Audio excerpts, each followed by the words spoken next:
BX1 +. L'édito Fabrice Grosfilet. C'est complexe, la nature humaine. Pour la comprendre, il faut parfois multiplier les points de vue. Georges-Louis Boucher n'est pas une exception. Pour comprendre ce qu'il y a dans la tête du président du mouvement réformateur et désormais informateur royal, on va vous conseiller ce midi la lecture de 2 magazines. Le premier, c'est Wilfrid. C'est un magazine qui sort 4 numéros par an, qui s'intéresse de très près à la vie politique. Et le second conseil, ce sera Moustique, magazine d'actualité généraliste à tendance culturelle, qui a mis cette semaine en une un dossier sur les coulisses du pouvoir. Alors commençons par Wilfrid, puisque c'est de celui-ci qu'on parle beaucoup depuis ce matin. Moi, je suis pour un État unitaire, y clame donc Georges-Louis Boucher. Je ne parle pas d'efficacité quand je vous dis ça, mais d'attachement sentimental, des améliorations liées aux réformes de l'État. Je n'en vois aucune en ce qui concerne les grandes compétences. Et si jamais on devait procéder à une évaluation des 6 réformes de l'État, je peux déjà vous donner la conclusion. On doit tout remettre au niveau national. Refédéraliser donc, revenir à la Belgique de papa. Voici une interview détonnante de la part de quelqu'un qui négocie actuellement avec la NVA. Et Bardot-Ever n'a d'ailleurs pas tardé à réagir.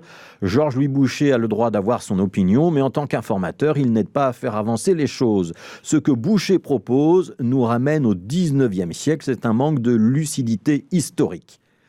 Autre réaction, celle de Bart Tomelijn, poids lourd de l'Open VLD, les libéraux flamands et candidat à la présidence du parti. Je considère qu'il s'agit d'une opinion personnelle du président du mouvement réformateur. La réforme de l'État, ce n'est pas une priorité pour nous, mais je pense qu'il faut gérer avec efficacité. Je veux surtout un gouvernement plus léger. Voilà, ce matin, l'interview de Georges-Louis Boucher est donc commentée un petit peu partout, à commencer par ceux qui ne l'ont pas encore lu. Et pour Wilfrid, c'est un beau coup de pub.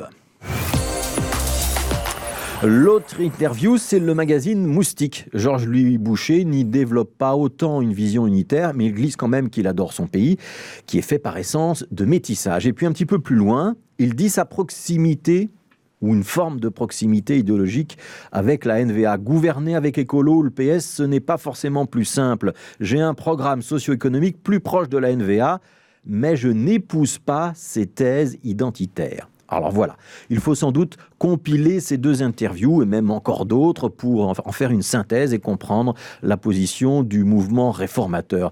Et on va être juste, Georges-Louis Boucher a le droit de penser que la Belgique fédérale et la Belgique unitaire d'autrefois fonctionnent mieux qu'une Belgique qu'on continue de régionaliser réforme après réforme. Pour concilier ces 2 interviews et faire une synthèse, il faut aussi s'intéresser peut-être aux dates, parce que ça, c'est un élément important. L'interview à Moustique a été donnée vendredi dernier, au moment où l'informateur essayait de mettre Parti Socialiste et NVA autour d'une même table. Et il marchait sur des œufs à ce moment-là, parce qu'il sait que monter une coalition, c'est encore plus compliqué que de réussir une mayonnaise. L'interview à Wilfrid, lui, date de décembre. De début décembre, disait ce matin Georges-Louis Boucher sur Twitter. De fin décembre, a corrigé la rédaction de Wilfrid. Ça a l'air d'un détail, mais ça fait toute la différence, puisque depuis le 10 décembre, Georges-Louis Boucher est avec Joachim Koens, informateur, chargé de mission, donc au nom du Palais Royal. Il doit, dans ce costume-là, discuter avec tous les partis, notamment les partis flamands qui n'ont pas la même vision idyllique de la Belgique de papa que lui, et notamment la NVA qui veut aller vers plus de régionalisation, voire vers, à terme, la scission du pays. Aller parler d'unitarisme, c'est plutôt une provocation donc pour les partis flamands.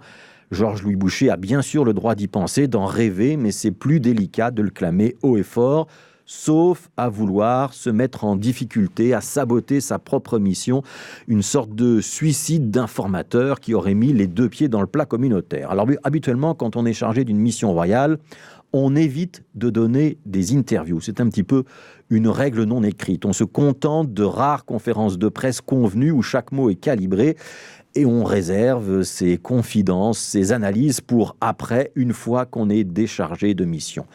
Georges-Louis Boucher, qui a le souci de rompre les codes et qui communique avec force, n'a pas eu cette prudence. Alors qu'il essayait de pousser le PS à négocier avec les nationalistes, ou inversement, c'est finalement lui qui, ce midi, se retrouve en première ligne avec le sentiment qu'au fond, c'est peut-être lui qui n'est pas en mesure de réellement négocier avec la NVA. En tout cas, pas sur le terrain communautaire.